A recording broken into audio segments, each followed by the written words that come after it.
السلام علیکم ورحمۃ اللہ وبرکاتہ۔ الحمدللہ والصلاۃ والسلام علی رسول اللہ، اما بعد۔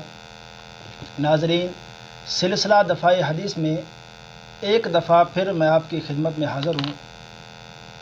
منکرین حدیث کی طرف سے ایک اعتراض یہ بھی کیا جاتا ہے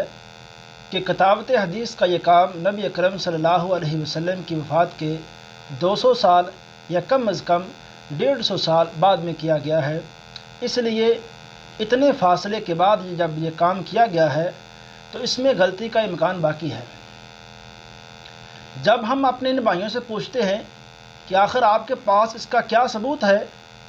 کہ یہ کام نبی اکرم صلی اللہ علیہ وسلم کی وفات کے 200 سال بعد میں کیا گیا ہے، تو یہ کہتے ہیں کہ آپ ذرا ائمہ کرام کی کتب جرح و تعدیل اور کتب تراجم کو خود دیکھیں کہ ان کے اندر امام احمد بن حنبل رحمہ اللہ کی تاریخ پیدائش 164 لکھی ہے اور 241 کو امام صاحب فوت ہوئے، اور امام بخاری رحمہ اللہ 194 کو پیدا ہوئے اور 256 کو فوت ہوئے۔ امام مسلم رحمہ اللہ وہ 204 کو پیدا ہوئے اور 261 کو فوت ہوئے۔ ان تاریخ پیدائش اور تاریخ وفات سے بالکل ثابت ہو رہا ہے کہ نبی اکرم صلی اللہ علیہ وسلم کے وفات کے 200 سال بعد یہ کام شروع کیا گیا ہے۔ قطع نظر اس بات سے کہ ہمارے ان بھائیوں کا یہ نظریہ کس قدر غیر منصفانہ ہے، آپ صرف اس نظریے کے اندر ان کی سادگی کا جائزہ لیجئے اور ان کی کم علمی اور دوہرے معیار کو دیکھیں کہ جب اپنا گمراہ کن نظریہ ثابت کرنا پڑا تو انہی محدثین کی کتابوں پر جو کتب جرح و تعدیل ہیں اور کتب تراجم ہیں ان پر مکمل اعتماد کیا، اور ان کے اندر جو تاریخ پیدائش لکھی ہے، جو تاریخ وفات لکھی ہے، اس کو بالکل صحیح قرار دیا، اس میں کوئی غلطی نہیں ہے۔ لیکن جب یہی محدثین نبی اکرم صلی اللہ علیہ وسلم کے فرامین لکھیں یا پھر انہی کتابوں کے اندر یہ روایات نقل کریں جن سے اس بات کا ثبوت ملے کہ نبی اکرم صلی اللہ علیہ وسلم کی زندگی کے اندر ہی ایک مخصوص سطح پر کتابت حدیث کا کام شروع ہو چکا تھا، تو یہ لوگ اعتراض کرنا شروع کر دیتے ہیں کہ یہ جو کام ہے یہ اعتراض والا ہے، اس میں خرابیاں ہیں، اس میں غلطی کا امکان ہے۔ دراصل آپ کبھی سوچیں اور ذہن میں ایک سوال پیدا ہوتا ہے کہ آخر یہ لوگ ایسا کیوں کرتے ہیں کہ ہمیں حدیث سے کیوں دور کرنا چاہتے ہیں؟ یہ بڑا اہم سوال ہے۔ اس کا جواب یہ ہے کہ دراصل محدثین نے ہر دور کے اندر یہ نعرہ بلند کیا ہے کہ مسلمانوں، اگر گمراہی سے بچنا چاہتے ہو، اگر فتنوں سے محفوظ پناہ گاہ چاہتے ہو، تو ہر صورت سلف و صالحین کا منہج اپنائے رکھو، اور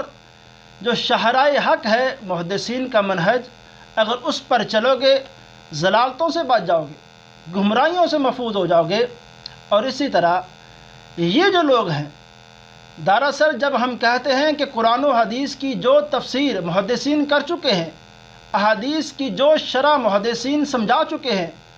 دین کی تفہیم مکمل ہو چکی ہے، اب نت نئی تفاسیر اور حدیث کی شرح اب نہیں کی جا سکتی ہیں۔ دراصل اصل مسئلہ یہ ہے کہ ان کی دین کے اندر یہ جو لوگ آوارگی چاہتے ہیں، ان کی آوارگی بند ہوتی ہے۔ اس کے سامنے ایک بند محدثین کا منہج ہے، فہم ہے، جو ان کو روکتا ہے نت نئی تفاسیر بیان کرنے سے۔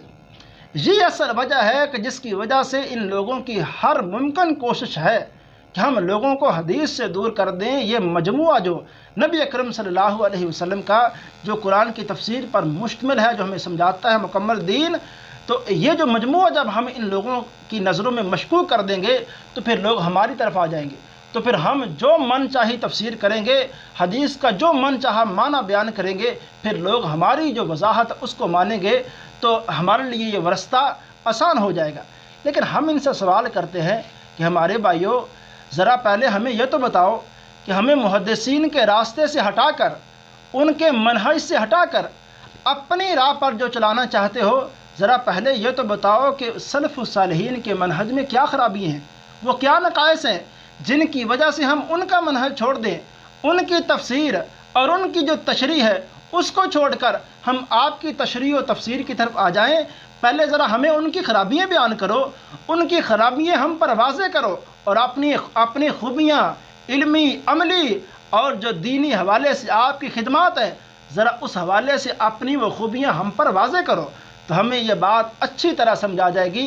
کہ علمی بات ہو، عمل کی بات ہو، تقوی کی بات ہو، طہارت کی بات ہو، الغرض ہر کوئی خوبی ہو، اس میں محدثین کا کوئی ثانی نہیں ہے، وہ ہر خیر و بلائی میں ہم سے آگے ہیں۔ آج کل یہ لوگ یہ تو تعصب میں آگے ہے، خواہش پرستی میں آگے ہے، اور اس طرح نفس کی پوجا ان میں عام ہے، شہرت کے بھوکے لوگ ہیں۔ کیا ان کو ہم اپنا لیں اور خیر و بلائی کے جو علمبردار لوگ تھے، جو اپنانے والے تھے، جو خیر و بلائی کا مجموعہ تھے، ہم ان کو چھوڑ دیں؟ تو یہ تو پھر اگر ہم ان کو چھوڑیں گے تو پھر ہماری زندگیوں کے اندر ضلالت و گمراہی اور پھر خرابییں یہ پھر ہماری زندگی کے اندر عام ہو جائیں گی۔ ناظرین، اسی بات کی نصیحت کرتے ہوئے 9ویں ہجری کے ایک بڑے مشہور امام، انہوں نے کمال ترجمانی کی ہے اس ساری میری گفتگو کی، امام مقریزی رحمہ اللہ، وہ اپنی کتاب المواعظ والاعتبار بذکر الخطط والآثار، اس کی جلد نمبر 4 اور صفحہ نمبر 198 پر فرماتے ہیں: اصل کل بدعۃ فی الدین، کہ دین میں ہر بدعت اور خرافت کی جو بنیادی وجہ ہے وہ کیا ہے؟ البعد عن کلام سلف، کہ سلف الصالحین کی کلام، جو سلف الصالحین نے قرآن کی تفسیر کی،